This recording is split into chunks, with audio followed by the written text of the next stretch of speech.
کہ یا رسول اللہ صلی اللہ علیہ وسلم میں یتیم ہوں، میرے ماں باپ نہیں ہیں۔ آپ نے فرمایا اچھا تو کیوں روتا ہے، ادھر آؤ۔ آپ نے اپنے دوش پر، اپنے کندھوں پر حسنین کریمین کو بٹھایا ہوا تھا، آپ نے ان کو نیچے اتار دیا اور اس یتیم بچے کو اپنے کندھے پہ بٹھایا اور بتایا کہ دیکھو میرے ہاں یتیم کا یہ مقام ہے کہ اللہ کے نبی خود اسے اپنے کندھوں پر بٹھا کے گھر لے جا رہے ہیں، سبحان اللہ۔ اور گھر لے جا کے امہات المومنین سے کہا گیا کہ ان کو نہلائیں، ان کو نئے کپڑے پہنائیں، ان کی خوشبو لگائیں، انہیں تیار کریں۔ وہ جب تیار ہو گئے تو پھر اس بچے کو لے کے آقا علیہ السلام آ رہے ہیں اور فرمایا بیٹا آج کے بعد تم پریشان نہ ہونا، تم یتیم نہیں ہو، تم میرے بیٹے ہو، آج سے تمہارے باپ جو ہیں وہ محمد عربی صلی اللہ علیہ وسلم ہیں۔ سبحان تو وہ بچہ کھیلنے لگ گیا، خوش ہو گیا کہ میں یتیم نہیں ہوں، میرے باپ تو رسول اللہ صلی اللہ علیہ وسلم ہے۔ اور جب وہ بچہ کھیل رہا تھا، مطلب ہے کہ اس بچے میں خود اعتمادی آئی نا، وہ اللہ کے تو میں نبی نے یہی دی۔ میرا سوال تھا جو میں ان کی طرف لے جانا چاہتی ہوں یونس صاحب، کہ جیسے کہ مفتی صاحب نے ہمیں بتایا کہ کس طرح سے نبی پاک صلی اللہ علیہ وآلہ وسلم نے اس بچے کو اٹھایا، پیار کیا، محبت سے لگایا اور وہ بچہ ایسے جیسے کھل گیا۔ تو یہ جو خود اعتمادی کی فضا آپ کیسے ڈالتے ہیں؟ کیونکہ بچے جو ہیں جب ان کے ماں باپ نہ ہو یا ماں نہ ہو یا باپ نہ ہو یا کفیل نہیں ہو کوئی ان کا، تو وہ بڑے شیٹرڈ ہو جاتے ہیں۔ دیکھیے بالکل بہت اہم بات ہے جو آپ نے کی اور مفتی صاحب نے بھی بیان کی کہ میں خود جاتا ہوں، دیکھتا ہوں بہت سہمے ہوئے ہوتے ہیں، بات نہیں کرتے ہیں، کانفیڈنس نہیں ہوتا ان کے اندر، اور کوئی آ گیا تو وہ دیکھ رہے ہوتے ہیں کسی کو، ہے نا۔ تو اس حوالے سے ہم ان کی کاؤنسلنگ بھی کرتے ہیں اور ہم نے جو ہے نا اسٹڈی سینٹر بنائے ہوئے ان کے، کہ وہ ان کو ہم لا کے اس میں گروپ ڈسکشن کرتے ہیں مختلف موضوعات پہ، مختلف لٹریچر پہ، کہ جب وہ موضوعات پہ ڈسکشن کرتا ہے نا تو وہ پھر اس کا ذہن بھی کھلتا ہے، کانفیڈنس بھی آتا ہے، بات کرنے کا طریقہ سلیقہ وہ آتا ہے۔ تو وہ ماشاءاللہ وہ ہم اس اسٹڈی سینٹر میں کرتے ہیں جو ہم نے ان کے لیے بنایا ہوا ہے، وہ بھی اچھی بڑی تعداد ہے جو اسٹڈی سینٹر کی ہے۔ تو اس سے پھر ہم ان کی کاؤنسلنگ بھی کر رہے ہوتے ہیں، ساری چیزیں کر رہے ہوتے ہیں، اس وجہ سے ان میں کانفیڈنس آتے ہیں۔ ٹھیک بہت بہت شکریہ سید محمد یونس صاحب، نائب صدر موجود تھے ہمارے ساتھ الخدمت فاؤنڈیشن سے، ان کے حوالے سے انشاءاللہ آگے اللہ تعالیٰ نے موقع دیا تو آپ ضرور آئیے گا دوبارہ پروگرام میں۔ میں چاہتی یہی ہوں کہ ہم بہت ساری ایسی چیزیں اور بہت ساری ایسی باتیں کر سکیں تاکہ ایک کو دیکھ کر ایک جب نیکی کی ایک راہ کھلتی ہے تو باقی کے جو آس پاس کے لوگ ہوتے ہیں ان کے اندر بھی یہ جذبہ پیدا ہوتا ہے اور نیکی کی طرف مائل ہوتے ہیں، ایٹ لیسٹ خود نہ کر سکے اور اگر وہ دیکھ رہے ہوتے ہیں کہ کہیں پہ نیکی کا کام ہو رہا ہے تو اس کار خیر میں حصے دار تو بن سکے۔ تو میں آپ کا شکریہ ادا کروں گی جناب۔ پروگرام کا سلسلہ اسی طرح سے چلتا رہے گا لیکن وقت تو ایک بریک کا، آپ دیکھ رہے ہیں یا رحیم یا رحمان، رمضان رمضان، ملتے ہیں ایک بریک کے بعد۔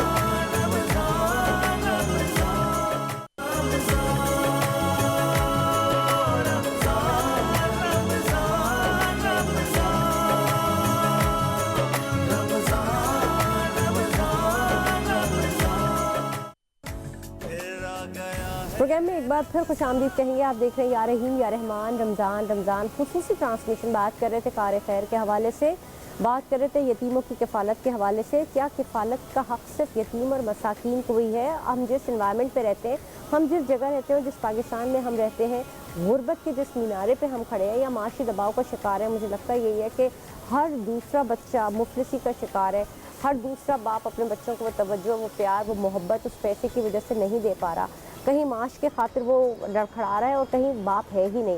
تو یہ بہت سارے ایسے مسائل ہیں جس کے اوپر بات کی جا سکتی ہے۔ تو کار خیر کا حصہ بننے کے لیے کیوں نہیں کچھ لوگ، بلکہ ہمارے ملک میں تو چیریٹی بہت ہی زیادہ ہوتی ہے اور کار خیر کے کام بھی بہت زیادہ ہوتے ہیں، لیکن جب بات بہت سارے ایسے کار خیر ہوتے ہیں جس میں مختلف جیسے زکوٰۃ ہے، خمس ہے اور بہت ساری ایسی چیزیں وہ رکھے اسی لیے گئے کہ دنیا میں یا قوموں میں مساوات اور لوگوں کو کھانا پینا میسر آ سکے۔ اسی پہ بات کریں گے، مفتی صاحب ہمارے ساتھ موجود ہے۔ مفتی صاحب، اور کون سے طریقے ہوتے ہیں جس کی وجہ سے ہم کار خیر کا حصہ ایک عام آدمی بھی بن سکتا ہے، ایک عورت، عام عورت بھی بن سکتی ہے، ایک عام انسان بھی بن سکتا ہے؟ عظمہ دیکھیں، جیسے کہ یہ ماہ مبارک چل رہا ہے تو اس مہینے میں اللہ تبارک و تعالیٰ نے ایک بڑی زبردست چیز رکھی ہے، وہ ہے صدقۃ الفطر، کہ آپ نے عید کی نماز سے پہلے صدقۃ الفطر ادا کرنا ہے۔ وہ کیا کہ وہ ان لوگوں میں، صدقۃ الفطر کے بارے میں یہ ہے، امیر بھی دے، غریب بھی دے، فقیر بھی دے صدقۃ الفطر، اس لیے کہ آپ یعنی کے جو اندر امیر اس سے چھوٹے کو اس سے کم کو اس سے کم کو، تاکہ کوئی نہ بچے، کوئی نہ بچے چین بن جائے. اور غرباء کی عید کا سامان بھی ہو جائے.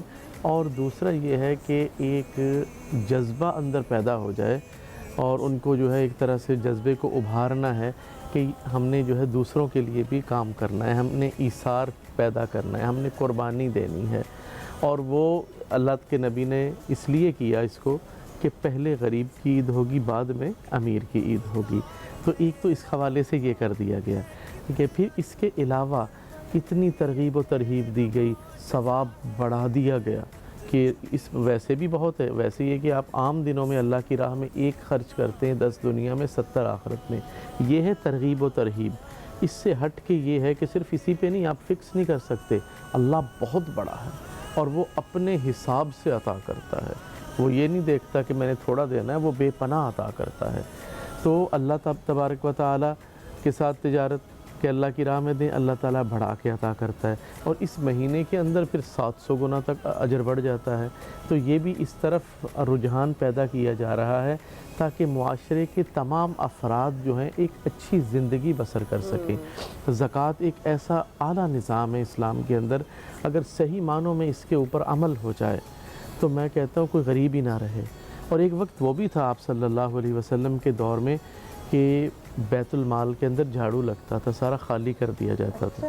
اتنا وہ اللہ کے نام خرچ. سوال تھا تھوڑا سا کہ جو بینکاری کا نظام ہے اس میں سے آٹومیٹکلی کٹوتی ہو جاتی ہے، تو یہ تو طریقہ کار آپ کو لگتا ہے کہ اب ایک انسان اپنے ہاتھ سے زکوٰۃ دینا چاہتا ہے، اس کو اچھا لگتا ہے اپنے ہاتھ سے جہاں پہ دینا ہے، تو اس نظام تو صحیح ہے، ٹھیک ہے، بالکل اسی طرح. دیکھیں یہ ٹھیک نہیں. یا تو آپ کے ہاں ایک زکوٰۃ کا آپ کے ملک کے اندر ایک اسلامی نظام رائج ہو اور باقاعدہ اس کے اندر ایک زکوٰۃ کا نظام ہو جس پہ لوگ خود اپنی زکوٰۃ جمع کرائیں کہ یہ سرکاری طور پہ لوگ ڈھونڈ کر ان کو زکوٰۃ دی جائے گی. ٹھیک ہے، وہ ایک الگ چیز ہے.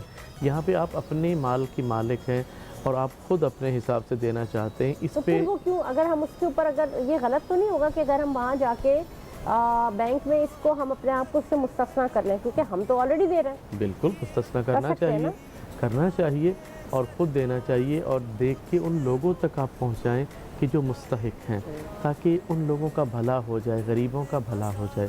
ہوتا یہ ہے کہ ایسے لوگ کہ جو خود اس قابل ہوتے ہیں کہ زکوٰۃ دیں، وہ زکوٰۃ لے رہے ہوتے ہیں، کیونکہ ہمارے یہاں اس کے بارے میں آگہی بھی نہیں اچھا ہے. مجھے ایک بات بتائیے، ویسے نارملی اگر زکوٰۃ ہمارے ملک میں آپ کو لگتا ہے کہ اتنے لوگوں کے پاس اتنا ہوتا ہے مال کہ وہ اتنی زکوٰۃ دیں؟ یعنی کہ فرض کر دیں کہ اگر کسی کے پاس 25 تولے سونا ہے، اچھا ہوتا ہے نا، کسی امیر کے پاس ہی ہوگا نا 25 تولے سونا، یا غریب کے پاس ہوگا، کیا آئیڈیا؟ یہ تو امیر کے پاس ہے.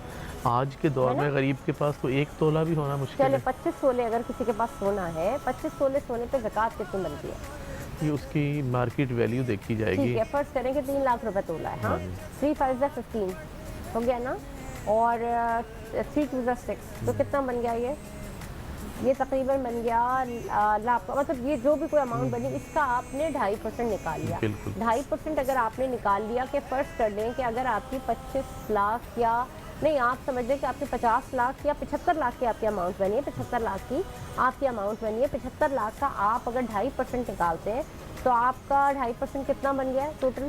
تقریباً 10-12 لاکھ تو بنی جائے گا. نہیں کم بنے گا کافی، میرے خیال میں 3-4 لاکھ ایسا بنے گا کچھ. اب اگر آپ نے اس کو مہینے کے حساب سے 20,000 روپے مہینہ آپ نے کسی کو دینا شروع کر دیا، آپ نے 2 گھر باندھے ہوئے 10-10 ہزار سے، تو راشن تو آئی جاتا ہے نا. 3 گھر باندھ دیا آپ نے 10-10 ہزار، 30,000 آپ سے ہوئے، تو آپ نے 1 سال میں آپ کے کتنے 3 لاکھ، یہ تو آپ کا 1 سال میں یوں اتر گیا.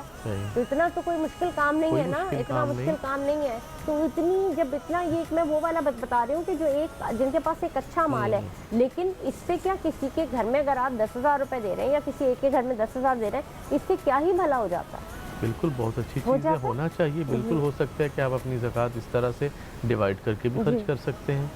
اور اس میں پھر میں اس طرف آؤں گا کہ سب سے پہلے اپنوں کو دیکھیں. اپنے جو اقربا ہیں، آپ کے رشتہ دار ہیں، آپ کے پڑوس کے لوگ ہیں، آپ کے ملازمین ہیں، سب سے پہلے انہیں دیکھیں، وہاں سے سٹارٹ کریں.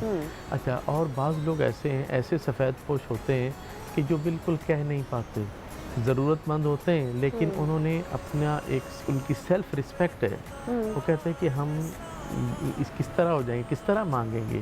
اور وہ اپنے آپ کو بہت اس چیز میں وہ فیل کرتے ہیں اگر ان کو یہ پتہ چل جائے کہ ہمیں جو ہے یہ صدقہ دیا جا رہا ہے یا زکوٰۃ. تو ایسے لوگوں کی دل آزاری بھی نہ ہو، بھلے انہیں بتائے بغیر، کیونکہ ہم تو جانتے ہیں بتائے بغیر بھی دے سکتے ہیں انہیں دے نا. سکتے ہیں بالکل، اور دینا ہی ایسے چاہیے تاکہ دل آزاری نہ آپ کو ہو. پتہ ہونا چاہیے، آپ جانیں اور اللہ جانے، اللہ جانے. مگر آپ باقی اگر آپ کسی کو دے رہے ہیں تو آپ اس کی مدد کریں. اور وہ بھی شرما حضوری میں نہیں پوچھ رہا، کیا پتہ اسے اندر خانے پتہ ہو، لیکن اگر کسی کا بھرم ہے تو بھرم رہ جائے. رہنا چاہیے، ٹھیک ہے. ضروری اچھا، ہے. اب اور کون سے ایسے طریقے ہوتے ہیں جس کی وجہ سے ہم کفالت کر سکیں؟ کفالت کی بات جب آ جاتی ہے، بچوں کو پڑھانا ہے. اب دیکھیں بات یہ کہ ترقی کا زمانہ ترقی کر رہا ہے، اگر کسی کے پاس چند پیسے ہیں وہ بزنس کی طرف جا رہے ہیں، لیکن غریب اب غریب جو ہاؤس ہیلپ ہے وہ تعلیم کی طرف جا رہے ہیں کہ وہ اپنے بچے پڑھائیں. تو یہ جب وہ کہتے ہیں نا کہ بدلتا ارتقا بدلتی ہے، اور وہ غریب جو اپنے بچے کو بالکل نہیں پڑھاتا تھا، کام کاج پہ لگاتا تھا، وہ غریب نے کم از کم ایٹ لیسٹ اسکول شروع تو کرایا بچوں کو. اس سلسلے میں دیکھیں جو اچھی بات ہے نا گورنمنٹ کی، اس کو اپریشیٹ بھی کرنا چاہیے. ہمارے ہاں گورنمنٹ کے اقدامات اس چیز میں بہت زیادہ ہیں. اب گورنمنٹ سکولز کی طرف ہم جاتے نہیں. گورنمنٹ سکولز کے اندر آپ کو ہائیلی کوالیفائڈ ٹیچرز وہاں پہ ملیں گے. پھر اس کے بعد گورنمنٹ بکس فری دیتی ہے، تو آپ کیوں نہیں اسے جو ہے وہ اویل کرتے اس چانس کو؟ تو وہ کرنا چاہیے. وہاں بچے داخل کر، بس وہ ایک بیٹھ گیا دماغ پہ کہ نہیں پرائیویٹ اسکول میں ہی ہم نے. ٹیچرز آتے بھی نہیں نا، یہ بھی تو بات ہوتی ہے، ٹیچرز نہیں آتے، ویسا نہیں پڑھاتے. اب وہ دور نہیں رہا. وہ کچھ چند ایریاز ایسے ہو سکتے ہیں، لیکن اب چیک اینڈ بیلنس اتنا زیادہ ہے. گورنمنٹ نے ایسا نظام بنایا ہوا ہے، اور دن بدن چونکہ باہر کی تنظیمیں بھی اسے فوکس کر رہی ہیں، دیکھ رہی ہیں، تو اتنا زبردست بنا دیا ہے. اور میں تو ایک دن سوچ رہا تھا کہ اگر ایسا ہی چلا تو آنے والے 10 سے 15 سالوں کے بعد جو بہت ہائی برانڈز ہیں ان کے علاوہ باقی پرائیویٹ اسکول تو شاید نہ ہی بچے اگر لوگ اس طرف آ گئے. کورس اتنا زبردست، انگلش میڈیم کورس. یہ جو این جی اوز اور باہر کے ادارے دیکھ رہے ہیں، بالکل دیکھ رہے ہیں. پھر تو میرے خیال میں مجھے پھر تو یہی نافذ ہو جانا چاہیے. بلکہ میں نے پرسنلی دیکھا کہ کچھ ایسے گورنمنٹ سکولز کے جن کو این جی اوز نے گود میں لے لیا. اچھا. کہ جی ہم اپنا سٹاف یہاں پہ رکھیں گے، یا سٹاف کی کمی ہے ہم سٹاف دے رہے ہیں. یہاں بچوں کو یونیفارم ہم دیں گے، یا ان کو کھانا بھی دیں گے. کھانا بھی بعض اسکولز میں مل رہا ہے. جیسے میری ممی بتاتی تھی کہ پرانے زمانے میں وہ کہتی تھی کہ جب ہم اسکول جاتے تھے تو وہاں پہ دودھ ملتا تھا، اور جب آپ بچے اسکول آتے تھے تو ان کو بریک فاسٹ کے لیے ایک آپ کو وہ بوائلڈ ایگ اور آپ کو گلاس آف ملک ملتا تھا. تو یہ کس زمانے مطلب ممی وغیرہ کا جو میں زمانہ بتا رہی ہوں کہ اس زمانے میں وہ اسکولوں کی بتا رہی ہیں کہ یہ سب ہوتا تھا. ادھر اسی پاکستان کی بات بتا رہے ہیں. اور پھر اس کے ساتھ ساتھ اور بہت ساری چیزیں ہوتی تھیں جو کرتے تھے، اور بڑی ایکٹیویٹیز ہوتی تھی، بینک میں اکاؤنٹس کھلتے تھے، اور بڑی نئی نئی چیزیں ہو رہی ہوتی تھی. لیکن اب ہم دیکھتے ہیں یہ سب وہ اسکول تھے جو کہ لوکل اسکول ہوتے تھے، جو عام گورنمنٹ. ابھی بھی دیکھیں، میں خود دیکھتا ہوں اپنی نظر سے کہ ابھی ایسا سسٹم کیا ہوا ہے کہ گورنمنٹ کی طرف سے فنڈز ملتے ہیں، باقاعدہ لوگ وہ لا رہے ہوتے ہیں اسکول میں، اٹیسٹ کروا کے لے کے جاتے ہیں. انہیں جو ہے بچوں کی فیس مل رہی ہے، کتابوں کے خرچے مل رہے ہیں، وہ ایک الگ ہے. گورنمنٹ اپنے اسکولز کے اندر بکس فری دے رہی ہے، وہ الگ ہے. چانس تو سب مل رہے ہیں. مجھے ایک بات بتائیں، جو گورنمنٹ کا جو نصاب ہے وہ نصاب کیا ہے؟ اتنی باتیں، اتنا روتے رہتے ہیں نصاب کے اوپر گورنمنٹ کا. آپ کو لگتا ہے کہ وہ اچھا نصاب اب آ رہا ہے؟ دیکھیں بہترین نصاب ہے گورنمنٹ کا. نصاب جو ہے بہترین ہے، اس میں جو ہے کوئی شک نہیں ہے کہ وہ ہمارے گراؤنڈ ریئلٹی دیکھنی پڑتی ہے. تو as you know that I am a educationist, ٹھیک ہے. تو ایک ماہر تعلیم ہونے کے ناطے، ایک ایجوکیشنسٹ ہونے کے ناطے میں دیکھتا ہوں کہ گراؤنڈ ریئلٹی بڑی ضروری ہوتی ہے کہ ہمارے بچے جس ماحول میں ہیں اس میں اس نصاب بھی ویسا انہیں جو ہے لگایا جائے کہ جس سے وہ کچھ ارن کر سکیں، کچھ سیکھ سکیں، ان کی جو ہے لرننگ پاور بڑھے. تو وہ بڑھے گی کہ ان کو جو ہے آپ اگر کہہ دیں کہ آپ پیورلی انگلش میڈیم اگر آپ ان کو دیں ماحول، تو وہ اس کو وہ نہیں ایکسیپٹ کر سکتے، کیونکہ ان کا گھر کا ماحول یہ ہے کہ گھر میں جو ہے موسٹلی ایسے گھرانے ہیں کہ جہاں کسی کو انگلش ہی نہیں آتی. گھر میں جو ہے 24 آورس اردو بولنی ہے یا اپنی علاقائی زبان بولنی ہے. تو ایسے میں اگر وہ ہم چاہیں کہ انہیں جو ہے ٹوٹلی وہ ہم کیمبرج سسٹم دے، تو کیمبرج سسٹم ہم نہیں دے سکتے. انہیں ہم نے میٹرک سسٹم ہی دینا ہے. اور آپ دیکھیں پیچھے جائیں تو وہی میٹرک سسٹم والے لوگ وہ جو ٹاٹوں پہ بیٹھ کے پڑھتے تھے بڑے بڑے عہدوں پہ گئے. بالکل اس میں کوئی شک نہیں ہے. کیوں؟ اس کے اوپر تعلیم پہ فوکس تھا. اب فوکس دکھاوے پہ ہے کہ کون سے برانڈ کے اسکول میں بچہ پڑھ رہا ہے. یہ ہم لوگ دکھاوا آ گیا ہمارے اندر, اور افسوس کے ساتھ یہ ہے کہ غربا کے لیکن اندر میں بھی آپ کو ایک اور بات بتاؤں, بات دکھاوے کی بھی نہیں, کمپٹیشن اتنا ٹف بھی ہے نا. آپ کو اگر آگے بڑھنے کے لیے آپ کو میرٹ کی جس اسکیل کو آپ نے عبور کرنا ہے نا, وہ آپ عبور ہی نہیں کر پاتے جب تک کہ آپ پڑھنے والے جس اسکول کے وہاں پہ وہ کہتے ہیں نا کہ آپ کی بیس اسٹرانگ ہوتی ہے تو بچہ ویسا ہی نکلتا ہے. اور یہ شاذ و نادر ہوتے ہیں نا بچے جو کوئی بائی برتھ کوئی بہت ہی ایکسٹرا آرڈنری ہو, لیکن بچوں کی جو بیسکس بنتی ہے وہ تعلیم پھر ان کو آگے لے کے جاتی ہے نا, فرق تو پڑتا ہے. بالکل لے کے جاتی ہے. اور اس کے اندر آپ کو دیکھیں صرف بچہ ہی پڑھنے والا نہیں, آپ کو اسے پورا ایسا انوائرمنٹ دینا پڑتا ہے. اب بیچارہ جو ہے گھر میں آ گیا, گھر کے اندر جو اسے بچے کو ٹائم ہی نہیں مل رہا, آلو لے آؤ, سبزی لے آؤ, یہ کر لو, وہ بیچارہ اسی میں لگا ہوا ہے. اسی میں اسے ٹائم نہیں مل رہا تو وہ کیسے وہ کر سکے گا. یا پھر یہ ہے کہ ایک بچے کے ساتھ اور اس کی ضروریات بھی ہیں, اس کا بھی خیال رکھنا پڑتا ہے. اور ہمارے یہاں یہ ہوتا ہے کہ اور ہم اگر لو کیٹیگری میں جائیں جس میں ہم کہتے ہیں جو ایسے لوگ جو غربت کی لکیر کے نیچے ہیں, وہاں بچہ بڑا ہو گیا نا, اب میٹرک کر لی بس کافی ہے, اب اور کیا پڑھانا, اسے کام پہ لگاؤ تمہارا سہارا بنے. یہ نہیں کہ اس بچے کو. آج میں آپ کو بڑے مزے کی بات بتاتی ہوں. کل کے میں واقعہ آپ کو سناتی ہوں. میرے گھر پہ ایک چاچا آتے ہیں, کبھی کبھی میں انہیں بلا لیتی ہوں, کام وام ہوتے میں بلا لیتی ہوں. تو میں نے کل ان کو کہا تھا کہ بھائی افطار کے بعد میں آ جاؤں تو آپ آ جائے گا, مجھے کچھ کام کرانا تھا. تو آ گیا, میں ان کو لے کے گئی. جب میں واپس لے کے آ رہی تھی گھر سے, تو میں گاڑی چلا رہی تھی, میرے ہسبینڈ بھی ساتھ ہی, میں چاچی سے ویسے پوچھ رہی. تو چاچا نے کہا کہ وہ لکی مروت سے ان کا تعلق تھا. ایک بیٹا ان کا کہہ رہا تھا 16ویں فائنل کر رہا ہے, 16ویں فائنل وہ چلاتے ہیں نا, ڈرائیور ہے, ماسٹرز کر رہے, مطلب انہوں نے اپنی زبان میں بتایا 16ویں فائنل. ایک بیٹی 12ویں, ایک بیٹی 10ویں, ایک بیٹے نے 10واں, یہ وہ مجھے بتایا تھا, اور ایک 14ویں. تو کہنے لگے میں نے بڑی کوشش کی ہے بچوں کو پڑھانے کی. میں نے کہا سبحان اللہ, مطلب میں آفرین ہوں ایسے لوگوں کے اوپر, ایسے ماں باپ پہ جنہوں نے اتنی محنت کر کے, اور وہ پاکستان یہاں پہ مطلب بچے وہاں گاؤں رہتے ہیں اور وہ یہاں کراچی میں رہ کے کام کر رہے تھے. اور تو میں نے ان سے پوچھا کہ ہو جاتا ہے گزارا وغیرہ کیا کرتے ہیں.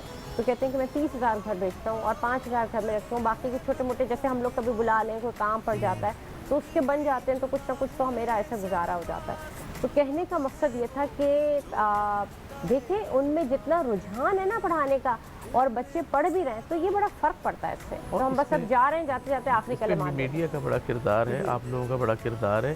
اسی وجہ سے اب گاؤں والے لوگوں میں اتنی اویئرنیس آ رہی ہے کہ وہ ایجوکیشن کو جو ہے وہ سمجھنے لگ گئے ہیں کہ جو اس کے بغیر گزارا نہیں ہے. بالکل. تو یہ اس پہ میڈیا کو جو ہے وہ اپریشیٹ کرنا چاہیے. آپ لوگوں نے بہت محنت کی ہے اس چیز. بالکل, اس میں کوئی شک نہیں ہے. یقیناً ہم سب مل کے ہی یہ بھی کار خیر ہے ناظرین, یہ بھی کار خیر ہے. آپ کسی انسان کو اس کے پاؤں پہ کھڑا کرا دیں اور اس بچے کے ساتھ محنت کریں, یہ بھی کار خیر ہے. تو جناب آج کے پروگرام میں اب تک کے لیے اتنا ہی. میں بہت شکریہ آپ کا کہوں گی. مفتی صاحب آپ یہاں پہ آتے ہیں اور ہمارے لیے ہمارے پروگرام کی رونق بخشتے ہیں. تو جناب پروگرام میں اب تک کے لیے اتنا ہی. مجھے دیجیے اجازت. آپ دیکھ رہے ہیں یا رحیم یا رحمان, رمضان پاکستان زندہ باد.